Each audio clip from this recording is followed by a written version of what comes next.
after I revealed my John's infidelity to my family. It can't be helped, can it? You, a useless wife who can't even bear children. Maybe you should just leave?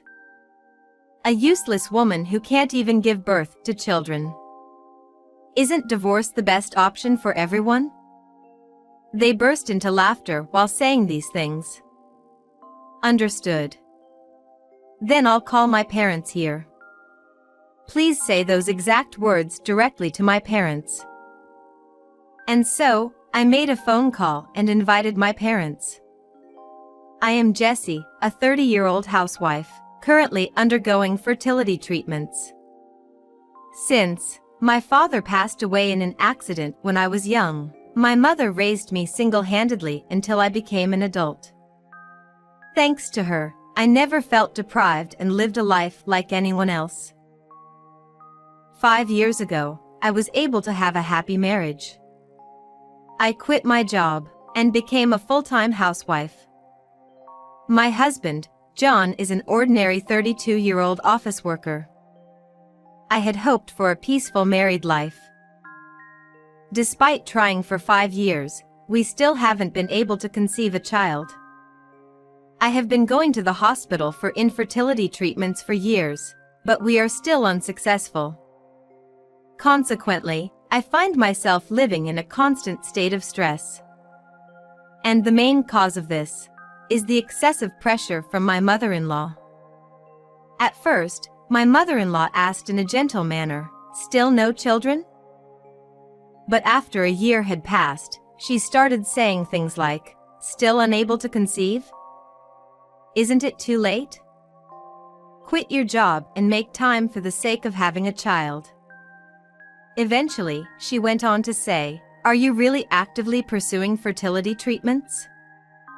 Could it be that you're avoiding having a child and using contraception? Focus on your fertility treatments already." In the end, I decided to quit my job. Fertility treatments involve various tests and treatments that require money. Don't let John waste more money on this. Why can't you have a child? It's frustrating to be told such things. However, one day, my mother-in-law went so far as to accompany me to the hospital to ensure that I was really undergoing fertility treatments. She confronted the attending physician, saying, "Why can't my daughter-in-law have children? Is she trying to deceive us with some strange treatment?" She relentlessly pressed the doctor. It's not solely your wife's fault. There could also be factors related to her husband. To which my mother-in-law exclaimed, "That's impossible. Are you saying it's John's fault? There's absolutely no way. The fault lies entirely with this wife." She lashed out at the doctor and nurses before storming off. I felt deeply embarrassed and later apologized profusely. The doctor showed sympathy, saying, "You're in a difficult environment." I also spoke to my John about how unbearable the pressure from his mother had become. John responded, "There's no point in saying things like that. She's at an age where I want grandchildren." And that was the end of it. In the first place, my John wasn't actively involved in our fertility journey. Every single day, he would say, "I'm tired today. Let me rest." Even when I told him it was my ovulation day, he would often ignore me. Fertility treatments can't be done alone. Then, at one point, I mentioned, the doctor suggested that you should also get tested. John retorted, "Are they saying it's my fault? There's no way. Going to the hospital for fertility treatments is embarrassing." He started treating the whole process as if it were shameful. He felt completely responsible for everything and thought that I should just handle the treatment on my own since he wouldn't cooperate. My mother-in-law often showed up unannounced at our house and would even enter our bedroom without permission, checking every nook and cranny. She would say, "You're not using contraception, are you?" and then she would leave, saying, "It's because of your infertility that your in-laws, are so disappointed. Please do something about it." Why did I have to endure such comments? The pressure and stress were overwhelming, and I was completely exhausted. Then, one day, I had an errand to visit my parents' house after a long time. Before leaving, I told John, "I'll be back late at night, so go ahead and have dinner without me." I felt relieved when I saw my mother after such a long time. Perhaps she was being considerate, but she didn't bring up the topic of grandchildren at all. In front of my kind mother, I let my guard down and opened up a little about undergoing fertility treatments and the immense pressure from my mother-in-law. Upon hearing this, my mother grew very concerned and said, "You don't have to push yourself so hard." Those gentle words from my mother made me feel at ease. Just when I was thinking that being at my parents' house was truly comforting, my father came home. Actually, last year, my mother remarried a man her acquaintance introduced her to. He was a man of great kindness and reliability, so I quickly accepted him as my father. When I mentioned my fertility struggles, my father said, "If anything happens, let me know right away. You can trust me." The kindness of my parents deeply touched me, and it renewed my determination to keep trying from tomorrow onwards. I feel energized now. "It's early, but I'll head back home today," I said as I left my parents' house. Although I had originally planned to have dinner there, I wanted to return home and have a proper conversation with John about our fertility journey. When I returned home and opened the front door, I saw a pair of unfamiliar women's shoes. I had a bad feeling, but I tried to convince myself it couldn't be true. I started recording with my smartphone and quietly opened the door to the room. Completely unaware of my presence, there was my John, embracing a strange woman, both of them naked. The woman noticed me and exclaimed, "Huh?" John turned to look at me, his face turning pale. "Jesse, why are you here?" The woman hastily dressed and ran out of the house. "What is going on here?" I asked, and John let out a deep sigh before adopting a defensive attitude. "Well, I also need a way to relieve myself. I mean, I can't find that release with you anymore. Or rather, I don't see you as a woman." He tried to justify his actions. "How can you think that way, knowing the struggles and emotions I go through during difficult infertility treatments? Now, change your clothes." I hurriedly helped my John get dressed, and then pulled his arm, heading straight to my in-laws' house.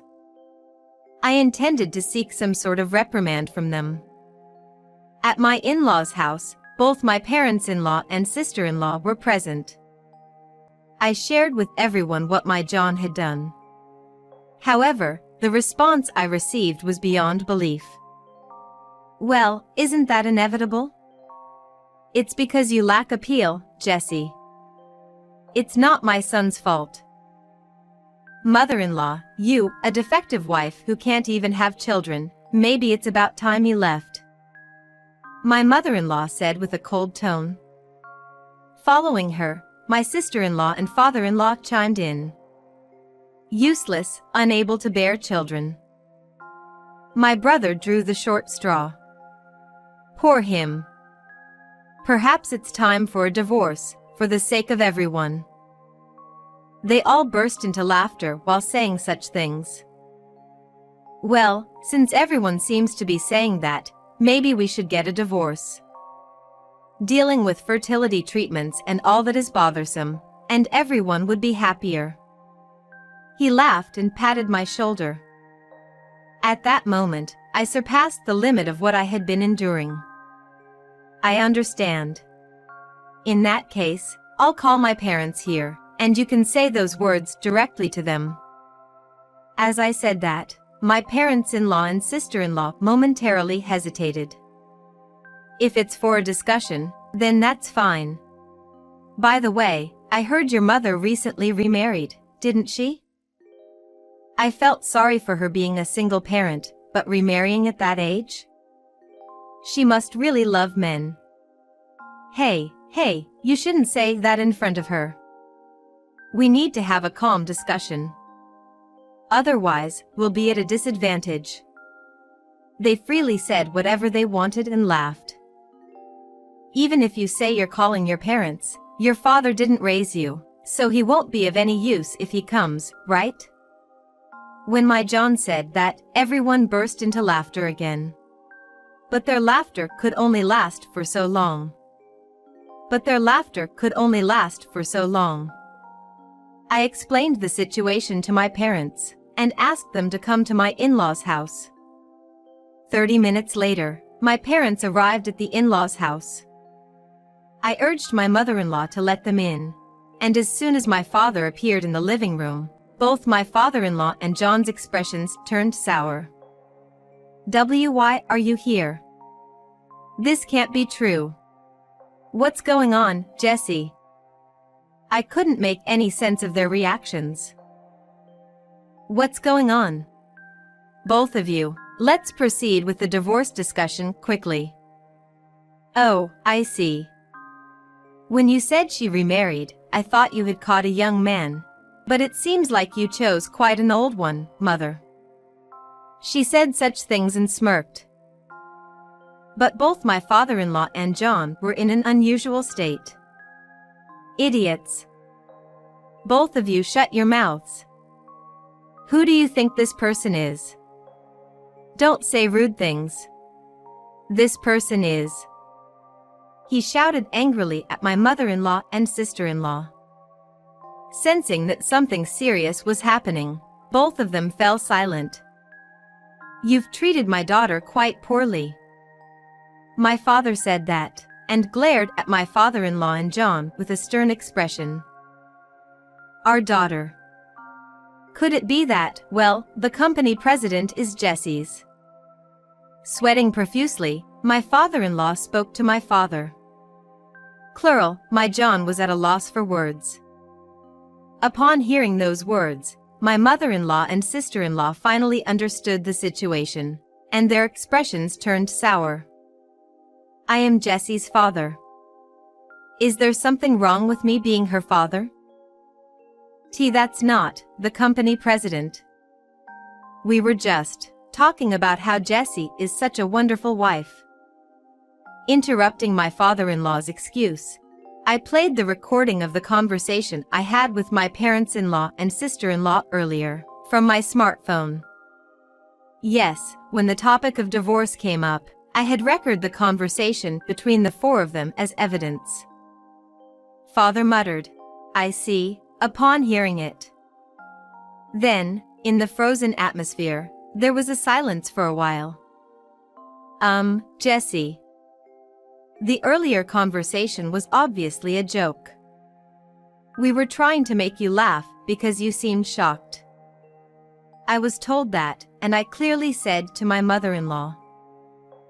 In addition to this recording, I have kept recordings of all the abusive remarks I've been subjected to.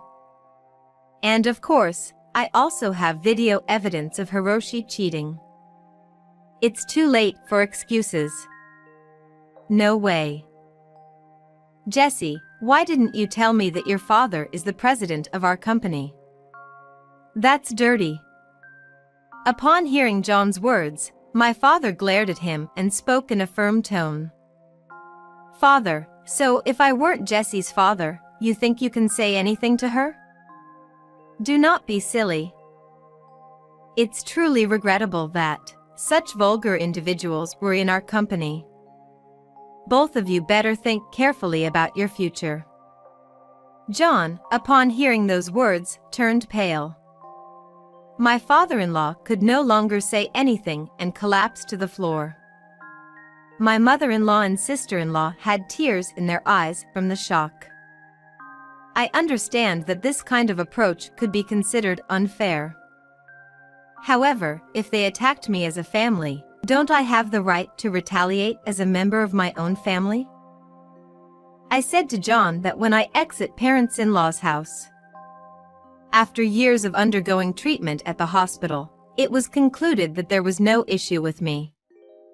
So, the probability is high that the reason for our inability to have children lies with you, John. It will be quite a struggle for you to have children in the future. Upon hearing that, John sat on the floor in a daze. My parents and I left the despairing atmosphere of my in-laws' house behind. Subsequently, John and I proceeded with the divorce. He had been trying to contact me multiple times, but I blocked all of his attempts.